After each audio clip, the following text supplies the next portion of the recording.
He didn't look like he belonged there. His coat was too big. His hands trembled as he unfolded the creased menu. He smelled faintly of old paper and medicine. The table next to him whispered. The waiter rolled his eyes. And then it happened. He pointed at the cheapest item on the menu. That's when the laughter started. But no one expected what happened next.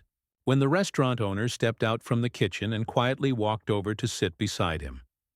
It was a rainy Tuesday in November, the kind of day that feels too quiet, too cold. The lunch rush had ended, and the place had emptied out to the soft clinking of silverware and the murmur of background jazz. The bell above the door chimed softly, and in walked a man, late 70s, maybe older. His steps were uneven, like he was unsure whether to turn back or go forward. His coat was a faded brown, frayed at the cuffs, a little wet from the rain.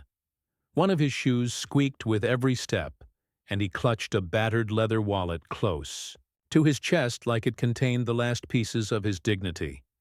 He sat at table 9, didn't ask for help, didn't smile, didn't make eye contact, just sat and opened the menu.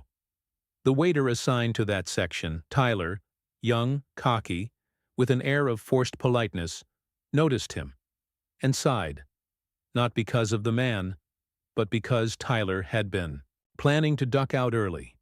Table 9 just ruined that. Tyler approached, tapping the side of his notepad impatiently. Know what you want, sir? The old man looked up slowly, his eyes soft but sunken. His voice cracked like it hadn't been used in days. Just the soup, please. And a glass of tap water. No ice. Tyler blinked. Just the soup? The man nodded. There was a pause, an uncomfortable one, then a snort. Tyler said under his breath, Guess we're running a charity now. A couple at the next table laughed. The old man heard it. He didn't flinch, didn't argue. He just gave a little nod, folded his hands, and stared quietly out the window, where raindrops traced slow, lonely paths down the glass. What no one noticed was the kitchen door. It had been cracked open for a while, and someone had been watching. Her name was Grace Marlowe, 64 years old, former chef, now owner of the small, beloved diner nestled between a pharmacy and an old bookstore downtown. She didn't come out much during service hours anymore. Arthritis made her steps stiff and slow, but she still cooked, still cared. And today, she was seasoning stew when she heard the words, Guess we're running a charity now. She didn't say a word. She wiped her hands on a towel, removed her apron, and walked slowly out of the kitchen. Everyone in the restaurant turned as the bell above the kitchen door rang. It was rare to see her outside the back. She looked directly at Tyler, but she didn't speak to him. Instead, she walked to table 9, and without asking, without a word, she pulled out the chair across from the old man and sat down.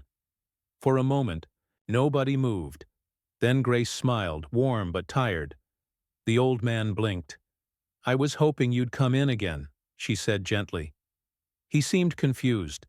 His lips parted slightly, unsure. She continued, You came in last winter. Same coat. Ordered the same soup. Left a napkin with a drawing of your wife. I kept it. Something in his expression changed. His shoulders straightened just slightly. She always loved to draw, he said softly. Especially on napkins, even when we couldn't afford sketch pads. Grace nodded. And you always order the soup because... She made it, every Sunday. For the first time the restaurant was still. No laughter, no whispers. Tyler tried to speak, maybe to apologize, maybe to explain. But Grace stood and said something that no one in the room would forget. She turned to Tyler, voice calm but firm. This man kept this restaurant alive more than once. In 2008, he fixed our plumbing. Free. In 2015, when a pipe burst upstairs, he carried sandbags at midnight. Didn't even ask for a free meal. She looked at the other tables. Some of you come in here twice a week. You call yourselves regulars. But this man? He's family, and if all he can afford is soup, he still gets a full meal. With respect, she walked back to the kitchen, then returned minutes later, with a plate of roast chicken, mashed potatoes, and a slice of cherry pie. "On the house," she whispered, placing it in front of him. "And always will be." Tyler was silent.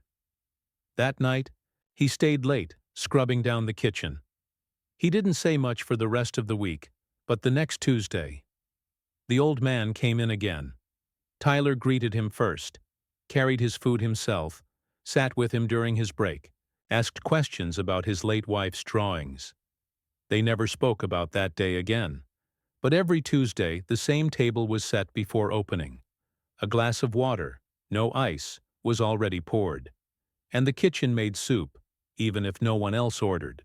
Kindness, you see, doesn't always roar in with grand gestures.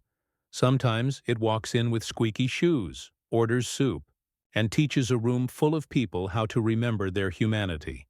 Sometimes the loudest lesson is taught in silence, and the smallest act of dignity, like sitting beside someone everyone else overlooks, can echo far louder than cruelty ever could. Have you ever witnessed a moment of unexpected kindness or justice?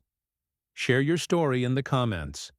And if this story touched you, subscribe for more real-life moments that restore faith in people.